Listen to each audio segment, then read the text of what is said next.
आगरा स्नातक निर्वाचन क्षेत्र से निर्दलीय विधान परिषद प्रत्याशी डॉक्टर राहुल राज कुलश्रेष्ठ ने इटावा के सत्यम शिवम मैरिज होम में जनसत्ता और प्रसवार्ता कर अपने चुनावी अभियान को गति दी।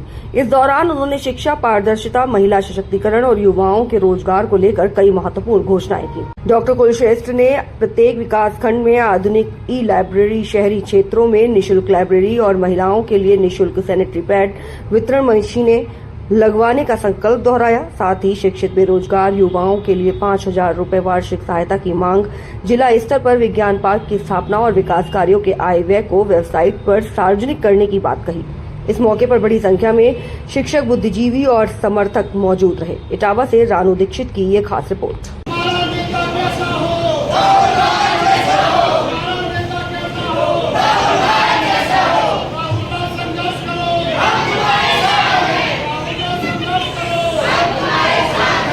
सरकारी स्थितियां सबके सामने, जनता भी जानती है क्या स्थितियां हैं। मैं इस मंच से अगर अपोजिशन में कुछ बोलूँगा तो राजनीतिक बात बन जाएगी, इसलिए सबको मन में पता है, सब जानते, पढ़े लिखे लोगों से कुछ छुपा हुआ नहीं है, सब खुला हुआ है सबके सामने। जब मैं निर्दलीय स्तर पर 12 जिले का चुनाव लड़ने का मन बना के मैदान में उतर चुका हूँ, जहाँ पे सत्ताधारी पार्टी के नेता भी लड़ रहे हैं, जहाँ पे पूर्व सत्ताधारी पार्टी के नेता भी लड़ रहे हैं, सब कुछ हैं, तो उनके बीच में अगर मैं अपनी बात को लेकर समाज के बीच में जा रहा हूँ, पढ़े लिखों में जा रहा हूँ, अपनी बात को रख रहा हूँ, तो पहले तो यही आप देख लीजिए, मेरी जीत तो पहले यही है कि मैं निर्दलीय स्तर पर 12 जिलों का चुनाव प्लान करके लड़ने के लिए निकला हुआ हूँ। जो व्यक्ति निर्दलीय स्तर पर अपने दम पर बिना किसी पार्टी के चक्कर काटे हुए चुनाव को लड़ने के लिए मैदान में अगर है, अगर उसको जीतने का ताकत मिल जाती है तो कितना बड़ा बदलाव लाएगा, ये तो प्रबुद्ध लोग सोच सकते हैं इस बात को तो अच्छी तरह। स्नातक मतदाताओं तो सबसे बड़ा वायदा मेरा ये है कि आज तक जो इस सीट से उनको सम्मान मिलना चाहिए था,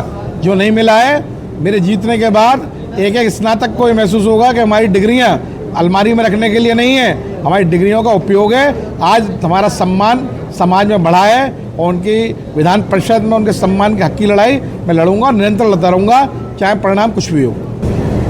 मैं डॉक्टर राहुल राज वित्तहीन शैक्षिक संगठनों का नेतृत्व कर रहा हूँ और लगातार 12 जिलों में जो हमारा कार्य क्षेत्र है, जो हमारा राजनीतिक क्षेत्र है, आगरा से लेकर कन्नौज तक पूरा जो फैला हुआ है, जिसमें आगरा अलीगढ़ मंडल के अलावा कानपुर के 4 ज़िले लगते हैं, तो ये सारा जितना भी विस्तृत क्षेत्र है, यहाँ पर सबकी समस्याएं केवल एक ही हैं। एक समस्या है वो ये है कि जो संगठन में एक्टिव रहते हैं उनकी कोई सुनवाई नहीं करता, शिक्षा की ओर कोई ध्यान नहीं दे पा रहा है। शिक्षा की स्थिति ये है कि आप आए दिन सोशल मीडिया के माध्यम से देख रहे हैं कितने स्कूल कॉलेजों में आपदाएं विपदाएं आ रही हैं, उनके संग खड़े होने वाला कोई नहीं है।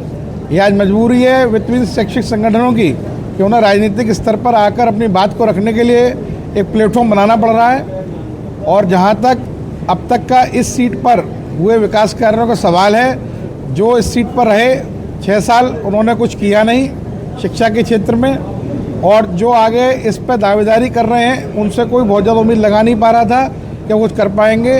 तो ये हमारी मजबूरी है। व्यक्तित्व तो जब कोई पढ़ा लिखा व्यक्ति राजनीति के क्षेत्र में आता है तो एक विकास की सोच जो उसके अंदर होती है वो बहुत छोटी सी होती है कि मैं क्या कर पाऊँगा, मैं अगर चुनाव जीता हारा मेरे अंदर कोई पावर नहीं है। लेकिन मैं इसके विपरीत हूँ। मैं कहता हूँ कि अगर आप शिक्षित हैं, आपके अंदर विकास करने का जज्बा है, आप बदलाव लाने की ताकत अगर रखते हैं, आप अगर किसी दल से हैं तो भी ठीक है, नहीं है तो भी ठीक है। हमने संकल्प पत्र में अपना मुद्दा दिया है जो शिक्षा से जुड़ा हुआ है कि हमने ई लाइब्रेरी बनवाने का मुद्दा दिया है। ई लाइब्रेरी का मतलब ये है कि हर ब्लॉक में, हर जिले के ई लाइब्रेरी केंद्र खुलेंगे। संकल्प पत्र में हमने जो हमारे बुजुर्ग हैं उनको भी स्थान दिया है, जो रिटायर हैं विभिन्न विभागों से। विधि निधि का कहीं पर भी कोई भी खर्चा होना है, शिक्षा के क्षेत्र में कोई विकास कार्य होना है, उसकी एक निगरानी कमेटी बनेगी जिलेवार, जो जिले में कार्यरत हैं और शिक्षाविद लोग हैं उनकी, वो उसे अप्रूवल करेंगे कि हाँ यहाँ पर ये चीज़ शिक्षा क्षेत्र के विकास के लिए आवश्यक है। जब उस निधि का उपयोग वहाँ पर किया जाएगा और निधि का उपयोग सही तरह से हो रहा है या नहीं हो रहा है ये भी देखा जाएगा। हमारा उद्देश्य ये है कि अपने ग्रेजुएट कॉन्स्टिट्यूंसी के ग्रेजुएटों को ये एहसास दिलाएंगे, उन्होंने ग्रेजुएशन जो की है आज उसके लिए मजबूत है। वो ग्रेजुएट जितना रोजगार घूम रहा है, इसके लिए गाँव वाइज, ब्लॉक वाइज हमने रोजगार मेले लगाने